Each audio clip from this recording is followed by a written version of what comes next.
পাশাপাশি বসে থাকলেই সকলে আপন হয় না। সর্বপ্রথম আপন মনে হলেও স্বার্থের সময় বোঝা যায় কে আপন আর কে পর। দেখুন, আমার পেছনে একটি ফিঙে রাজা বসে আছে, আর পানির মধ্যে মাছ ধরার আশায় বসে আছে বক। প্রথমে মনে হয়েছিল, বাহ, মানুষ ছাড়া অন্যান্য প্রাণীরা কত ভালো, বেশ শান্ত, শুধুমাত্র মানুষের মধ্যেই এত হিংস্রতা। একটু পর বক যখন ছোট্ট একটি পুঁটি মাছ ধরেছে, ঠিক তখনই তার উপর হামলে পড়েছে যুদ্ধবাজ ফিঙেরাজ পাখি। সেই মাছ বকের ঠোঁট থেকে ছিনিয়ে নিয়েছে। এতক্ষণ মনে হয়েছিল শান্ত পাখিটি হয়তোবা ওর শত্রু নয়, কিংবা ওর স্বার্থে আঘাত হানবে না। কিন্তু যখনই অনেক কষ্টসাধ্য করে বক একটি মাছ ধরেছে, ঠিক তখনই বন্ধু বেশি পাশে বসে থাকা ফিঙেরাজ পাখির আসল চেহারা প্রদর্শিত হয়েছে। আমাদের সমাজেও তাই। কাছে যে বসে আছে সে যে আপনার শত্রু নয়, সেটা আপনি কিভাবে বুঝলেন? অনেক সময় দেখা যায় আপনার কাঁধে যে হাত রেখেছে বন্ধু বেশি, মূল শত্রু হচ্ছে সে।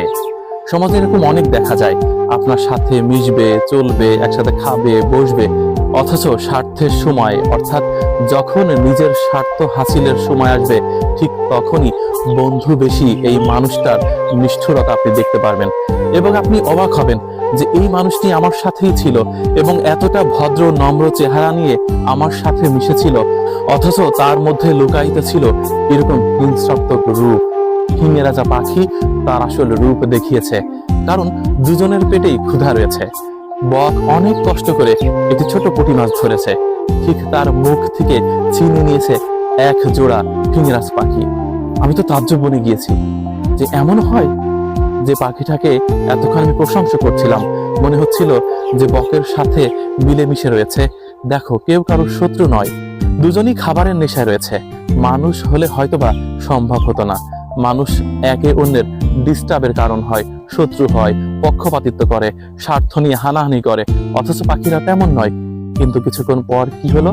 বকের কষ্ট অর্জিত সেই মাছটি ছিনিয়ে নিল। ফিঙেরাজ পাখি প্রমাণ করলো প্রত্যেকটা প্রাণীর মধ্যেই হিংস্রাত্মক রূপ আছে এবং যুদ্ধ করে বেঁচে থাকার প্রবৃত্তি আছে।